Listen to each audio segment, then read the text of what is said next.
नमस्कार, आप देख रहे हैं A1 टीवी का खास कार्यक्रम आज का एजेंडा और आपके साथ मैं हूं आशीष तिवारी। आज का एजेंडा में हम चर्चा करेंगे दिल्ली के दंगल की।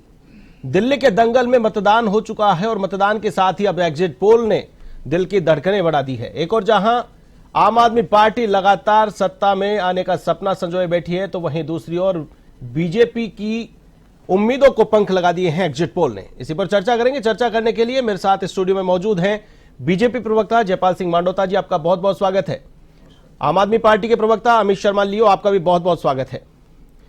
अमित जी, 11 एग्जिट पोल आए, 11 में से 9 एग्जिट पोल बीजेपी की सरकार बनती हुई दिखा रहे हैं। आम आदमी पार्टी जिसकी जड़ें दिल्ली में इतनी मजबूत मानी जा रही थी, और इस चुनाव में आम आदमी पार्टी पूरे कॉन्फिडेंस के साथ में चुनावी मैदान में थी कि रिपीट करेंगे, लेकिन एग्जिट पोल का जो रुझान है वो कहीं ना कहीं आम आदमी के खिलाफ जाता हुआ नजर आ रहा है। क्या कहेंगे अमित जी? देखिए, जितना आपने जैसे कहा कि हम लोग पूरे आत्मविश्वास के साथ कह रहे थे कि वापसी करेंगे, उसी आत्मविश्वास के साथ मैं भी कहना चाहूँगा कि हम लोग न केवल वापसी करेंगे बल्कि पूरी मजबूती के साथ वापसी करेंगे। रही बात एग्जिट पोल की, तो पिछले कुछ वर्षों में खासकर 2014 से लेकर अभी तक 2025 के बीच में जितने एग्जिट पोल आए हैं, उनकी विश्वसनीयता जो है वो जग जाहिर है, ऐसा नहीं है किसी से छुपी हुई है। जिसका एक बहुत ही बड़ा और बहुत ही जीता जागता उदाहरण जो है, जो हाल के जो हमारे जो जनरल इलेक्शन हुए थे, जिसमें 400 पार 400 पार 400 पार के बहुत बड़े नारे दिए गए थे, और एक ऐसा सिंगल भी चैनल नहीं था जिसने 350 से कम सीटें बीजेपी को बताई हो। एक सिंगल भी ऐसा नहीं था, और ये एक तरह से बहुत बड़ा फ्रॉड था, बहुत बड़ा परसेप्शन बनाने की कोशिश करने के लिए की गई थी। और दिल्ली के कॉन्टेक्स्ट में बात कहना चाहूँगा कि 2015 के अंदर जब चुनाव हुए दिल्ली के, उसके अंदर हमारे को बहुत कमतर आंका जा रहा था, और उस समय भी ये कहा जा रहा था, हालांकि सरकार हमें बता रहे थे, लेकिन बीजेपी को बहुत बड़ा चढ़ा के बताया जा रहा था। 2020 के अंदर भी आप देखोगे जो उनके ओपिनियन पोल जो थी, खासकर ओपिनियन पोल जो है, वो पूरी तरह से माहौल बनाने की कोशिश की जा रही थी कि बीजेपी की सरकार बनेगी। एग्जिट पोल में भी जो है 20 से ज़्यादा सीटें दी जा रही थी, लेकिन हुआ क्या, वो आपके सामने है। इसी तरह से 2025 का चुनाव, इस समय आप देख सकते हैं कि जितनी भी एजेंसीज हैं देश की, वो उन सबका क्या हाल है। वो ये है, वो पता नहीं कौन से भय से ग्रस्त हैं, ऐसे कौन सी तानाशाही है जो उनके ऊपर हावी है कि मीडिया भी वो बोल रहा है जो बीजेपी बुलवा रही है। सत्य किसी से छिपा नहीं है। मैं पूरी विनम्रता के साथ कहना चाहूँगा, जनता का जो जनादेश है वो 8 तारीख को सामने आ जाएगा, और हम लोग पूरी तरह से पूरी मजबूती के साथ दोबारा से वापसी करने वाले हैं। बिल्कुल, 8 तारीख को दूध का दूध पानी का पानी होना ही है, और एग्जिट पोल से कितनी खुशियां किसको रहने वाली है ये तो खैर 8 तारीख को इसका खुलासा होने वाला है। लेकिन देखना दिलचस्प ये होगा कि कांग्रेस का जिस प्रकार का स्कोर निकल करके सामने आ रहा है, जिस आत्मविश्वास के साथ कांग्रेस चुनावी मैदान में गई। कांग्रेस का कहना था कि हमारी लड़ाई आम आदमी पार्टी से है, बीजेपी इस लड़ाई में है ही नहीं, दिल्ली के दंगल में बीजेपी कहीं दूर दूर तक नहीं है। लेकिन एग्जिट पोल में जिस प्रकार के आंकड़े सामने आ रहे हैं, बीजेपी और आम आदमी संघर्ष करते हुए नजर आ रहे हैं। ऐसे में कांग्रेस का जो प्रदर्शन देख पा रहे हैं एग्जिट पोल में, क्या कहेंगे? क्या वाकई कांग्रेस का इसी प्रकार का प्रदर्शन है? दिल्ली में काफी आपने प्रचार प्रसार किया, दिल्ली में आप गए हैं, दिल्ली के माहौल को आपने देखा है। जी, मुझसे पूछ रहे हैं? जी बिल्कुल अमित जी, आपसे मैं बताना चाहूँगा, मैं दिल्ली इलेक्शन में दिल्ली रहा, कई दिन में वहाँ पर रहा, तो कांग्रेस जो है उसका ज़मीन पर कोई अस्तित्व नहीं है और ये सबको पता है। मैं ओपिनियन पोल या एग्जिट पोल की बात नहीं कर रहा हूँ, मैं ग्राउंड की बात कर रहा हूँ। कांग्रेस से हमारी लड़ाई थी ही नहीं। ये जो है, ये 2 ही पार्टियों के बीच का चुनाव था, और 2 ही पार्टियों के बीच चुनाव हुआ है, और इन्हीं 2 के बीच में रिजल्ट आने वाला है। कांग्रेस किसी भी तरह से अस्तित्व में नहीं थी वहाँ पर, और किस तरह से राहुल गांधी जी ने, प्रियंका गांधी जी ने चुनाव को लिया है, किस तरह से अंतिम समय पे वो चुनाव के अंदर उतरे हैं, तो केवल उन्होंने एक फॉर्मेलिटी जो है वो निभाई है। इसके अलावा कांग्रेस का ग्राउंड पे कहीं भी किसी भी तरह का जोर नहीं था। इनके जो बहुत बड़े से बड़े जो दिग्गज लीडर हैं जो वहाँ पर लड़ रहे थे चुनाव, उनमें से अधिकांश की जमानतें जब्त होने वाली हैं। बिल्कुल अमित जी, यहां पर चुनावी चर्चाएं ये हैं, जिस प्रकार का हरियाणा का चुनाव देखा गया, सीधी टक्कर कांग्रेस और बीजेपी की थी, लेकिन आम आदमी पार्टी ने ताल ठोकी और 90 सीटों पर अपने प्रत्याशी उतार दिए, जिससे कि कहीं न कहीं जो माहौल था वो माहौल भाजपा के पक्ष में गया है। ऐसा राजनीतिक पंडित मानते हैं कि अगर आम आदमी पार्टी का पोलराइजेशन नहीं होता, तो अगर कांग्रेस में वो वोट जोड़ दिए जाते हैं, तो 8-10 सीटें ऐसी थी कि वो कांग्रेस के खाते में भी जा सकती थी। ऐसे में क्या कांग्रेस यहां पर वही रोल तो अदा नहीं कर रही है जो हरियाणा में आम आदमी पार्टी ने कांग्रेस के लिए काम किया? कहीं दूर दूर तक नहीं है। अगर आप ग्राउंड पे जाके देखेंगे, हरियाणा की अगर बात करें, आम आदमी पार्टी की अगर बात करें, दिल्ली और पंजाब, यहाँ हमारी दोनों जगह हमारी सरकारें हैं, और जिस तरह से हमारा हरियाणा के अंदर बेस है, जिस तरह से हम लोगों ने मजबूती से चुनाव वहाँ पर लड़ा था, हमारा कार्यकर्ताओं का हुजूम वहाँ पर है, तो उसी अगर दिल्ली की हम लोग बात करें, कार्यकर्ता कांग्रेस के पास है ही नहीं, जमीन पे कहीं पे भी कार्यकर्ता नहीं थे। और इन्होंने जिस तरह की जनसभाएं थी, इनकी जनसभाओं के अंदर क्या हुआ, कितनी संख्या इनकी रही, वो सामने है। तो कोई दूर दूर तक भी कांग्रेस के बारे में बात करना मतलब अपना समय व्यर्थ करना है। चलिए जयपाल जी, अभी तो एग्जिट पोल है, एग्जैक्ट होना बाकी है। हालांकि बीजेपी खुशियां मना रही होगी जिस प्रकार के एग्जिट पोल आए हैं, और जो उम्मीदें दिल्ली की जनता से लगाए बैठी थी बीजेपी, वो मंसूबे पूरे होते हुए एग्जिट पोल तो दिखा रहे हैं, लेकिन देखना दिलचस्प होगा कि ये टक्कर आसान नहीं है। जयपाल जी, देखिए, इसमें जो एग्जिट पोल्स आते हैं वो वोटिंग समापन के बाद होती है, जब वोटिंग का वोटकास्ट पूरा हो जाता है उसके बाद में आते हैं। तो इससे कोई परसेप्शन बनाना या नैरेटिव बनाना या उससे कोई वोटर प्रभावित करना, इन्फ्लुएंस करना, ऐसा तो मैं नहीं समझता हूं। बट जो हमारा एग्जिट पोल आया है उसमें भारतीय जनता पार्टी को फुल मेजोरिटी के साथ में सत्ता में दिखा रहे हैं, वापसी दिखा रहे हैं। इसके पीछे बहुत सारे कारण हैं जिस हिसाब से भारतीय जनता पार्टी ने चुनाव लड़ा, और हमारे जो वहाँ पन्ना प्रमुख है, वॉलेंटियर्स है, जो कार्यकर्ता काम कर रहे हैं, उनके फीडबैक के आधार पर हमारा जो एग्जिट पोल है, लगभग मैं कहता हूँ कि एग्जिट पोल है। इस हिसाब से भारतीय जनता पार्टी को, हमारा जो लोकसभा चुनाव को यदि हम देखें तो भारतीय जनता पार्टी को 53-54% वोट मिलते हैं। तो उसके अकॉर्डिंग 52-53 सीटों पे हम लीड करते थे लोकसभा चुनाव में।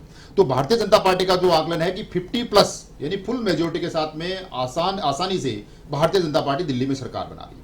इसके पीछे कारण यह है कि जो एग्जिट पोल ये दिखा रहे हैं कि हो सकता है कहीं 19-20 हो सकता है, लेकिन जो एग्जिट पोल की जो मेन बात है वो ये है कि अरविंद केजरीवाल जी न्यू दिल्ली से, आतिशी जी कालका जी से और मनीष सिसोदिया जी जंगपुरा से, तीनों चुनाव हार रहे हैं। ये एग्जिट पोल कह रहा है, ये भारतीय जनता पार्टी नहीं कह रही, एग्जिट पोल कह रहा है। तो इसके मुताबिक ये तय हो रहा है कि दिल्ली में भारतीय जनता पार्टी सरकार बना रही है और इनके जो बड़े जो टॉप लीडर हैं वो चुनाव हार रहे हैं। इसके पीछे कारण ये है कि जिन आम आदमी पार्टी ने जैसा चुनाव लड़ा, मनीष सिसोदिया जी के सामने भी कल वहां मुर्दाबाद के नारे लगे, चोर चोर के नारे लगे, और जिस हिसाब की गुंडागर्दी करके आम आदमी पार्टी ने दिल्ली में जिस हिसाब में काम किया, उनका जवाब जनता ने गुस्से के रूप में और अरविंद केजरीवाल जी को सजा देने के लिए ये लोगों ने बढ़ चढ़कर वोटिंग में हिस्सा लिया है, और ये आम आदमी पार्टी के खिलाफ जाएगा। लोगों ने अपना गुस्सा दिल्ली में निकाला है। आप सजा देने की बात कर रहे हैं, अरविंद केजरीवाल जी ने तो सीट छोड़ दी थी, उन्होंने तो मुख्यमंत्री का पद छोड़ दिया कि अब जनता फैसला करेगी कि उन्हें सजा देनी है या फिर से कुर्सी सौंपनी है। 2012 में यूपीए, तत्कालीन यूपीए सरकार 12 लाख करोड़ के घोटालों के खिलाफ इंडिया अगेंस्ट करप्शन का मूवमेंट हुआ अन्ना जी के नेतृत्व में। तो उन्हीं में से जो अपने आप को कट्टर ईमानदार लोग कहते थे, उन्होंने पार्टी बनाई, और पीछे 5 साल के टेन्योर में देखा कि जो कट्टर ईमानदार कैसे कट्टर बेईमान हो गए, और लीकर घोटाले में वो फंसकर आम आदमी पार्टी के टॉप 10 नेता जेल गए।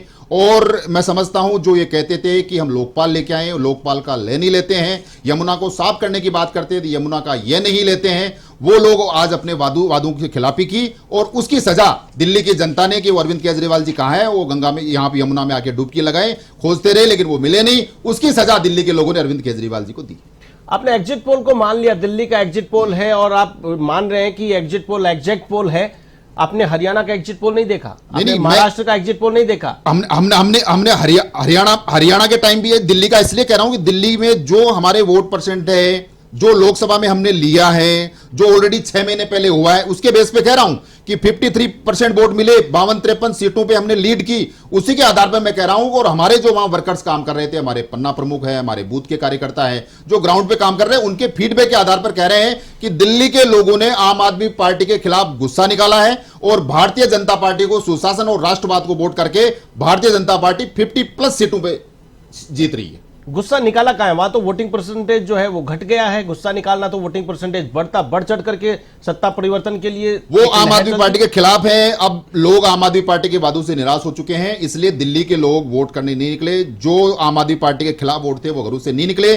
भारतीय जनता पार्टी के पक्ष में अच्छी वोटिंग हुई है। हमारे वॉलंटियर्स, पन्ना प्रमुख, कार्यकर्ताओं के फीडबैक के आधार पर मैं कह रहा हूं कि भारतीय जनता पार्टी 50+ सीटों पर जीत रही है। अमित जी, 50+ का दावा किया जा रहा है, हालांकि जितने एग्जिट पोल है उनमें 50 तक कोई एक आधे को छोड़कर कोई गया नहीं है कि 50+ बीजेपी को जा रहे हो, लेकिन फिर भी बीजेपी प्रवक्ता को कॉन्फिडेंस है 50+ जाएंगे। या बड़ा सवाल, अहम सवाल यह है, अगर हंग असेंबली आती है, आम आदमी पार्टी, बीजेपी, किसी को बहुमत पूर्ण नहीं मिलता है, ऐसे में क्या कांग्रेस का साथ लेकर के, अगर कांग्रेस ऐसी स्थिति में हो कांग्रेस का साथ लेकर के सरकार चलाना मुनासिब समझेगी आम आदमी पार्टी? देखिए, ये बहुत ही ज़्यादा जो है फिक्टिशियस एक प्रश्न है, और ये ना केवल जो है आपके, अगर एग्जिट पोल की भी हम लोग बात मान लें, कि अगर आपके एग्जिट पोल को अगर हम मान लें, या मैं तो धरातल पे रहा हूँ, धरातल पे मैंने काम किया है, तो ये तो कहीं दूर दूर तक है ही नहीं कि कांग्रेस जो है वहाँ पर किसी एक सीट भी लेके आ पाएगी। वो ये तो कहीं दूर दूर तक इसके तो बात ही नहीं, तो अपवाद है, ये हो ही नहीं सकता है। और रही बात जो है 8 तारीख को जो रिज़ल्ट आ रहा है, उसमें मैं आपको पूरी विनम्रता के साथ और आत्मविश्वास के साथ कहना चाहूँगा कि 8 तारीख को भी मैं आपके चैनल पे आऊँगा, और हमारे जो बड़े भाई हैं मांडोता साहब बीजेपी के प्रवक्ता, इनके लिए मिठाई भी लेके आऊँगा, और आपके पूरे चैनल के लिए भी मिठाई लेके आऊँगा, पूरी विनम्रता के साथ कह रहा हूँ। और उस दिन देख लेंगे एग्जिट पोल क्या है, जो आज तक एग्जिट पोल के नतीजे रहे हैं और जो सत्यता रही है वो भी किसी से छिपी नहीं है, और 8 तारीख को जो रिजल्ट आ रहे हैं वो भी किसी से छिपेगा नहीं। देख लेंगे सामने क्या रहता है। बिल्कुल, लेकिन अगर मान लीजिए अमित जी ये एग्जिट पोल तब्दील होते हैं तो कौन सी वो कमियां आप मानते हैं? अगर ये एग्जिट पोल हो जाते हैं, एक बार के लिए मान लेते हैं, इस प्रकार का परिणाम अगर आता है, जनादेश इस प्रकार का आता है, तो क्या बीजेपी ने आपके नेताओं को जेल में डाला, इस बात का एक इफेक्ट देखने को मिलेगा? देखिए, मैं जो वर्तमान में दिल्ली के अंदर जो परिदृश्य था, और जब मैं वहाँ पे था चुनाव के समय में, तो मुझे कुछ जो महसूस हुआ वो चंद लाइनों से मैं आपके सामने बयान करना चाहूँगा। लश्कर तुम्हारा है, सरदार तुम्हारा है, तुम झूठ को सच कह दो, अखबार तुम्हारा है, इस दौर के फरियादी जाएं तो कहाँ जाएं, ईसी तुम्हारा है, ईडी तुम्हारा है, कानून तुम्हारा है, दरबार तुम्हारा है, लेकिन जो जनता का प्यार है वो केजरीवाल के साथ में है। आपकी जनता का जो विश्वास है वो केजरीवाल के साथ। एक चीज मिसिंग हो रही है अमित जी, इन लाइनों में ईवीएम मिसिंग हो रही है। नहीं, मैं वही बता रहा हूं कि जो मैंने देखा, जो महसूस किया, कि जिस तरह से इलेक्शन कमीशन जो है उसने, मतलब मैं कहना चाहूंगा कि इलेक्शन कमीशन एक तरह से मर चुका है, इलेक्शन कमीशन जिंदा ही नहीं है। आतिशी जी जो वहां की मुख्यमंत्री है, हर घंटे, हर आधे घंटे में चुनाव वाले दिन उनकी गाड़ी को जो है जिस तरह से रोका जा रहा था। मनीष सिसोदिया जी की जो विधानसभा है जंगपुरा, वहां पर खुले आम पैसे और शराब बांटी जा रही थी। वहां पे हम लोगों ने ले जाकर पुलिस को बताया कि ये हो रहा है, लेकिन पुलिस कोई कार्रवाई करने को तैयार नहीं थी। हम लोगों ने बताया, सौरभ भारद्वाज जी ने बताया कि किस तरह से उनके विधानसभा क्षेत्र के अंदर जो है पुलिस खुलेआम गुंडागर्दी कर रही है, खुलेआम तानाशाही कर रही है, किसके इशारे पे कर रही है, कोई संभालने वाला नहीं था। हम लोगों ने जितना हो सकता था वो सब कुछ इलेक्शन कमीशन को कहा, क्योंकि इस समय जो सारा सब कुछ होता है इलेक्शन कमीशन के हाथ में होता है। लेकिन माननीय राजीव कुमार जी हैं, उनको पता नहीं कौन सा बिस्किट जो है बीजेपी सरकार ने खिलाया कि वो अपनी जो वफादारी है वो पूरी तरह से आंखें बंद करके जो है बीजेपी के साथ निभा रहे थे। वो हो सकता है कि उनको कोई बहुत बड़ा लालच दिया हो, बहुत बड़ी डोज दी हो, जिसकी वजह से वो ऐसा कर रहे थे। लेकिन उसको भी उन सबको जो है 8 तारीख को इसके परिणाम भुगतने होंगे। अंत में सत्ता में जो है वापसी हमारी होगी। तानाशाही जनता को पसंद नहीं है, गुंडागर्दी जनता को पसंद नहीं है। जिस तरह के प्रवेश वर्मा जी जो है वो किसी से छिपे हुए नहीं है कि उनकी किस तरह की भाषा शैली है, वो किस तरह के व्यक्ति हैं। विधुड़ी उनकी जो भाषा शैली है वो किसी से छिपी नहीं है, आपसे भी छिपी हुई नहीं है कि किस तरह की उनकी भाषा है। वो अपने ही पार्टी के जो पार्षदों को सड़क पर दौड़ा दौड़ा के माँ बहन की गालियां बकते मारते हैं, और जो लोकतंत्र का सबसे बड़ा मंदिर जो संसद है उसके अंदर उन्होंने किस तरह से गाली गलौज की थी, किसी से छिपी हुई है क्या? मैं ये नहीं कह रहा हूं कि वो गुंडागर्दी करते हैं, वो सबसे बड़े गुंडे हैं और गुंडों के निर्देशों पे ऐसा कर रहे हैं, उनके पार्टी गुंडों से भरी हुई है, मैं ये नहीं कह रहा हूं। ये उनकी जो भाषा है, action speaks louder than the words, ये जग जाहिर है, सबके सामने है कि उन्होंने क्या किया। हमने सारे वीडियो एविडेंस सबके सामने पेश किए, पूरी मीडिया के सामने पेश किए, और जनता जो है वो कभी भी गुंडागर्दी बर्दाश्त नहीं करती। वो हमेशा एक जेंटलमैन को, एक आम आदमी को स्वीकार करती है, ना कि गुंडों को स्वीकार करती है। जिस प्रकार से आम आदमी पार्टी के प्रवक्ता अमित शर्मा लियो, जिन्होंने कहा कि इलेक्शन कमीशन बेबस नजर आ रहा था, इलेक्शन कमीशन जैसे है ही नहीं, इस प्रकार की उन्हें दिल्ली में परिस्थितियां देखने को मिली है। बीजेपी प्रवक्ता जयपाल सिंह मांडोता जी हमारे साथ है। जयपाल जी, अमित जी खुद गए दिल्ली में, दिल्ली कैंपेनिंग में उन्होंने देखा और जो उदाहरण उन्होंने दिए, इतनी शिकायतें की गई, लेकिन जो कार्रवाइयां नहीं हुई है उससे सीधा सीधा एक इशारा कहीं न कहीं सत्तारूढ़ पार्टी बीजेपी की ओर कि दिल्ली के चुनाव में सारी मशीनरी का भी उपयोग किया गया है, इस प्रकार का इशारा आम आदमी पार्टी के प्रवक्ता की ओर से। जयपाल जी, देखिए, दिल्ली में सत्तारूढ़ पार्टी जो दिल्ली में है वो आम आदमी पार्टी है। और जो हमारे कार्यकर्ताओं के फीडबैक मिले वो मिले हैं कि आम आदमी पार्टी के कार्यकर्ताओं ने वहाँ गुंडागर्दी की है, आम आदमी पार्टी के कार्यकर्ताओं ने वहाँ पर शराब बांटी है और आम आदमी पार्टी ने बहुत सारी बदमाशियाँ वहाँ पर की हैं। खैर, आरोप प्रत्यारोप लगाना ये पुराना फितरत है आम आदमी पार्टी की। उन्हीं आरोप प्रत्यारोप के लिए मैं कहना चाहूँगा, इन्होंने एक शेर से जवाब दिया, मैं भी उसका जवाब शेर से देता हूँ कि झूठे आरोप प्रत्यारोप हजार लगे हमें कोई गिला नहीं, झूठ के गुब्बारों को बुलंदी मिले हमें कोई शिकवा नहीं, क्योंकि शक का इलाज तो किसी हकीम लुकमान के पास भी नहीं। इसलिए जो शक है कि ऐसा किया होगा वैसा किया होगा, अभी तो 2 दिन और है, ईवीएम पर भी ठीकरा फोड़ा जाएगा, इसलिए ये पुरानी फितरत है। लेकिन मैं कहना चाहता हूं कि अरविंद केजरीवाल जी ने जो 10 साल में काम किए उन कामों के आधार पर वोट मांग के अरविंद केजरीवाल जी सत्ता में आना चाह रहे हैं। लेकिन जिन बातों को लेकर पार्टी बनी, जिन मुद्दों को लेकर वो आए, उन मुद्दों को वो भूल गए। वो कहते थे कि मैं बेगनार में चलूंगा, वो कहते थे कि मैं छोटे से बंगले में रहूंगा। देश ने देखा कि किस प्रकार से शीश महल, आलीशान शीश महल 50 करोड़ रुपए का उन्होंने बनाया। माननीय मोदी जी के नेतृत्व में मकान बन रहे हैं, अरविंद केजरीवाल जी उस शीश महल को बनाने में लगे हुए थे। इसलिए मैं कहना चाहता हूं कि जो वादे और मुद्दे जिनको लेकर वो राजनीति में आए, राजनीति को बदलने के लिए आए, वो खुद ही उसमें डल गए और भ्रष्टाचार और करप्शन में पूरी तरह डूब गए। इसलिए दिल्ली के लोगों ने गुस्सा निकालकर आपदा सरकार को अब की बार दिल्ली से बाहर करने का काम किया है। बिल्कुल, ये आप कह रहे हैं कि आपदा सरकार को दिल्ली से बाहर निकालने का काम दिल्ली की जनता ने किया है, लेकिन जिस प्रकार की फाइट है उस फाइट को देख करके तो इस प्रकार से राजनीतिक गलियारों में चर्चा है कि ये जो फाइट है ये टफ है, एक तरफा मुकाबला नहीं है। हंग असेंबली आती है, बीजेपी के पास में बहुमत नहीं आता है, तो फिर ऐसी स्थिति में ना आम आदमी पार्टी आपके साथ आएगी और ना कांग्रेस। अगर कांग्रेस की 2-4 सीटें भी आती है तो फिर सरकार कौन बनाएगा? देखिए, भारतीय जनता पार्टी किसी भी चुनाव को इजी नहीं लेती है, उसको मजबूत चुनाव मानकर ही लड़ती है। चाहे वो हरियाणा का हो, चाहे वो महाराष्ट्र का हो, चाहे दिल्ली का हो। हमारे जो बूथ कार्यकर्ता हैं, हमारे जो पन्ना प्रमुख है, वो ग्राउंड जीरो पे काम करते हैं, लोगों से उनका कनेक्ट रहता है, लोगों को जाके अपनी योजनाओं के बारे में बात करते हैं, भारतीय जनता पार्टी की रीति और नीति को समझाते हैं और उसी आधार पर वो सुशासन और राष्ट्रवाद के नाम पे देश के लिए वोट मांगते हैं।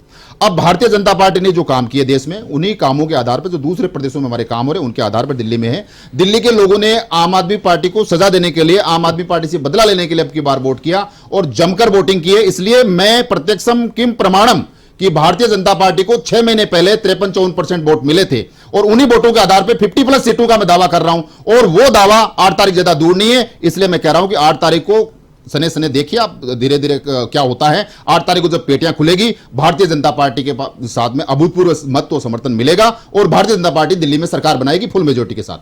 बिल्कुल, लेकिन एग्जिट पोल अगर देखा जाए दिल्ली में 2013 का एग्जिट पोल देखें तो सिर्फ एक एग्जिट पोल ऐसा था जो रिजल्ट था उसके करीब था।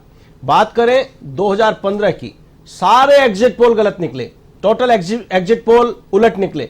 बात करें 2020 की, 12 में से सिर्फ एक एग्जिट पोल सही निकला था। ऐसे में अब अगर बात करें 2025 की, 2025 में 11 एग्जिट पोल हैं। 11 एग्जिट पोल में से 9 एग्जिट पोल बीजेपी को सरकार के करीब बता रहे हैं, 2 एग्जिट पोल आम आदमी पार्टी को सरकार के करीब बता रहे हैं। अगर यही ट्रेंड देखने को मिला 2013, 15, 20 और ये 25 का ट्रेंड भी अगर वैसा होता है तो परिणाम उलट होंगे। जयपाल जी, नहीं, मैं ये कहना चाह रहा हूं कि एग्जिट पोल जो आया है वो वोट कास्टिंग के बाद में आया है, वोट समापन के बाद में आया है। तो वोट समापन के बाद में इसलिए कोई भ्रम की या भ्रामक जानकारी या लोगों को बरगलाने का इस प्रकार का विषय तो अब रहा नहीं। अब जो एग्जिट पोल आया उसको मैं एग्जिट पोल मानते हुए, उसके साथ में आपको प्रूफ देते हुए बात कह रहा हूं कि जो हमारे कार्यकर्ताओं के फीडबैक मिले, जिस प्रकार से भारतीय जनता पार्टी ने दिल्ली में चुनाव लड़ा और उसी के बेस पे कि हमने अभी 6 महीने पहले हमारी पार्टी को ये वोट मिले थे, हमने जब ग्राउंड जीरो पे काम किया, हमारे पन्ना प्रमुख, हमारे बूथ प्रमुख, वहां पे मंडल अध्यक्ष जो काम कर रहे थे, उनके आधार पर पार्टी ने भी अपना फीडबैक तय किया है, पार्टी ने अपना डाटा तैयार किया है। तो उसके आधार पर मैं कह रहा हूं कि जो लोगों को हमारी पार्टी के कार्यकर्ताओं का जो रिस्पॉन्स मिला वो ये था कि दिल्ली के लोगों ने आम आदमी पार्टी के प्रति गुस्सा निकाला है, भारतीय जनता पार्टी के पक्ष में वोट किया है। तो इन्हीं तर्कों के आधार पर मैं कह रहा हूं कि भारतीय जनता पार्टी को 50+ वोट और 50+ सीटें दिल्ली में मिलने जा रही है। जयपाल जी, राजनीतिक पंडित माफ कीजिएगा, जिस प्रकार की जो भविष्यवाणियां कर रहे हैं, जिस प्रकार का एनालिसिस कर रहे हैं, उनका एक मानना है अगर कांग्रेस ने दमखम के साथ में चुनाव लड़ा, अगर कांग्रेस के प्रत्याशी अच्छे अनुपात में वोट लेकर के जाते हैं तो कहीं ना कहीं नुकसान आम आदमी पार्टी को होगा और उसका फायदा सीधा सीधा बीजेपी को होगा। अगर कांग्रेस ने मजबूती के साथ में चुनाव लड़ा, और कांग्रेस ने अगर मजबूती के साथ में चुनाव नहीं लड़ा तो आम आदमी पार्टी सत्ता की ओर जा रही है। इसमें अगर ये एग्जिट पोल भी सच हो रहे हैं तो कहीं ना कहीं कांग्रेस को धन्यवाद करेगी क्या बीजेपी? मैं ये कहना चाह रहा हूं कि बीजेपी कांग्रेस का धन्यवाद करने का तो सवाल ही नहीं उठता है। कांग्रेस पार्टी और आम आदमी पार्टी एक ही है।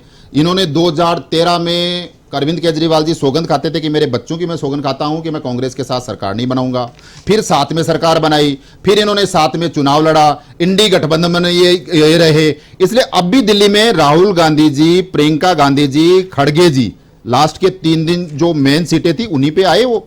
इसलिए कांग्रेस पार्टी पहले से इनका आपस में गठबंधन है, ये साथ में है। अलग अलग चुनाव बेशक लड़े होंगे लेकिन एक ही है। 6 महीने पहले साल लड़ रहे थे, दिल्ली का चुनाव लड़ा, पंजाब में चुनाव लड़ा। इसलिए कांग्रेस पार्टी और आम आदमी पार्टी एक ही है।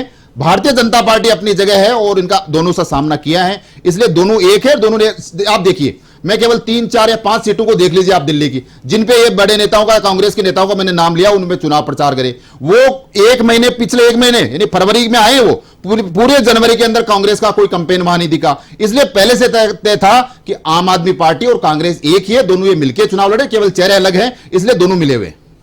बिल्कुल। इसके अलावा आम आदमी पार्टी के सांसद संजय सिंह ने प्रेस कॉन्फ्रेंस करके बीजेपी पर सीधा सीधा आरोप लगाया है कि आम आदमी पार्टी के 7 विधायकों को पार्टी छोड़ने के लिए 15-15 करोड़ का ऑफर दिया गया। जब नास मनंदपुर छाता है तो पहले ही विवेक मर जाता है। आम आदमी पार्टी के नेता अपनी आगामी हार को देखकर बौखला गए हैं। किसी प्रकार के आरोप प्रत्यारोप की राजनीति में माहिर लोग जब प्रेस कॉन्फ्रेंस करके ईडी पे, चुनाव आयोग पे, सीबीआई पे, संसद पे, लोकसभा पे या हमारे नेताओं पे करते रहते हैं। इसलिए अब देश इनको ज्यादा सीरियस नहीं लेता। 8 तारीख को इनका भंडाफोड़ हो जाएगा, 8 तारीख को दिल्ली आपदा मुक्त हो जाएगी। चलिए चलते चलते 1-1 मिनट में मैं आप दोनों से चाहूंगा, एग्जिट पोल आ चुके हैं। एग्जिट पोल का सभी को इंतजार है। 8 फरवरी का वो दिन होगा जिस दिन दिल्ली का भाग्य तय होगा, दिल्ली की सरकार तय होगी। क्या फिर से आम आदमी पार्टी के हाथ में सत्ता की चाबी होगी या फिर बीजेपी के मंसूबे कामयाब होंगे? अमित शर्मा लियो, आम आदमी पार्टी के प्रवक्ता, मैं आपसे जानना चाहूंगा कि इन एग्जिट पोल को लेकर के आप क्या कहेंगे और 8 तारीख को क्या एग्जिट पोल आप मान के चल रहे हैं? आपकी पार्टी का एनालिसिस क्या कहता है? देखिए, मैं एक बड़ा साइंटिफिक डेटा आपके सामने रखना चाहूँगा। 2015 में जो है 67.47 अप्रॉक्सीमेटली जो है वोटर टर्नआउट था और हमारी 67 सीटें आई थी। 2020 के अंदर 62.59 जो है परसेंट वोटर टर्नआउट था और हमारी 62 सीट्स आई थी। अभी 2025 का जो है, जो चुनाव आयोग जो है उसने पूरा डेटा जारी नहीं किया है, वो अमित शाह जी कहेंगे तभी जारी करेगा, बट फिर अभी जो उन्होंने जारी किया है उसमें 60.42% के आसपास उन्होंने किया है, जारी किया है। जब कभी एक बड़े परिवर्तन की जो एक लहर आती है, एक बड़ा परिवर्तन होता है, तो जो वोटर टर्नआउट है उसके अंदर एक बहुत बड़ा इंक्रीज होता है। ये सर्वमान्य सत्य है, अधिकांशतः ऐसा ही होता है, बात को अगर हम लोग छोड़ दें तो। इस बार जो है वो लगभग 61% के आसपास है। तो जैसा मैं पिछले डिबेट में यहाँ पर आया था तब भी मैंने ये बात कही थी कि 60+ सीट हम लोग यहाँ पर लेके आएंगे, और अभी भी मैं बात पूरे कॉन्फिडेंस के साथ कह रहा हूँ कि 60+ सीट हम लोग लेके आएंगे। हमारा जो मैक्सिमम वोटर है, हमारी सरकार आम आदमी के साथ में बनती है। जो गरीब तबका है, झुग्गी में रहने वाला तबका है, मिडिल क्लास जो तबका है, वो वोकल नहीं होता है। तो हमारे जो है वो वोकल नहीं होने की वजह से जो एग्जिट पोल के अंदर ये सही आंकड़े नहीं आ पाते। बाकी 8 तारीख को जो है प्रत्यक्ष को प्रमाण की क्या जरूरत है, सामने आ जाए। बिल्कुल जयपाल जी, आम आदमी पार्टी का वोट बैंक है, वो वोकल नहीं होता है, वो जमीन से जुड़ा रहता है, वो मुंह नहीं खोलता है, वो सिर्फ वोट देके अपना काम कर चुका होता है। जो कि जो डेटा है, एनालिसिस करने वाले जो लोग हैं वो उन तक पहुंच ही नहीं पाते, और आम आदमी का जो वोट बैंक है वो अलग से अपने काम कर चुका होता है। ऐसे में अगर वो वोट बैंक ने काम किया है तो परिणाम उलट होंगे। 1 मिनट में देखिए, मैं कह रहा हूं कि अब की बार जो दिल्ली का माहौल था, दिल्ली की जनता के जो मन में था, वो साफ दिख रहा है, इन एग्जिट पोल में भी दिख रहा है और दिल्ली के मनोभाव से भी दिख रहा है। तो जिस प्रकार से पिछले 5 साल में जिस हिसाब की अराजकता दिल्ली के लोगों ने देखी, पहला शिक्षा मंत्री है दिल्ली का जो शिक्षा मंत्री होते हुए लिकर घोटाले में जेल में गया, और साथ में अभी जो सीएम है आतिशी मर्लेना जी, वो भी लिकर पॉलिसी का समर्थन करते हुए जो पंजाब में लिकर पॉलिसी है वही दिल्ली में लागू करने की बात करें। इसलिए दिल्ली की महिलाओं ने भी अब की बार बढ़ चढ़कर आम आदमी पार्टी के खिलाफ गुस्सा निकाला है और आम आदमी पार्टी के खिलाफ वोट किया है। इसलिए मैं कह रहा हूं कि भारतीय जनता पार्टी को फुल मेजोरिटी, इजी वे में फुल मेजोरिटी 50% वोट के साथ, 50 सीटों से ज्यादा सीटों के साथ में भारतीय जनता पार्टी 8 तारीख को दिल्ली में सुशासन का राज होगा, राष्ट्रवाद का राज होगा। चलिए, आप दोनों मेहमानों का बहुत बहुत शुक्रिया आज की चर्चा में शामिल होने के लिए। दिल्ली के दंगल को लेकर आज के एजेंडा में हमने चर्चा की। आम आदमी पार्टी के प्रवक्ता अमित शर्मा लियो और बीजेपी प्रवक्ता जयपाल सिंह मांडोता जी ने अपनी अपनी बात रखी है, अपने अपने दावे किए हैं। एग्जिट पोल कितना एग्जैक्ट होता है देखना होगा 8 फरवरी को मतगणना के बाद आखिर क्या परिणाम आता है।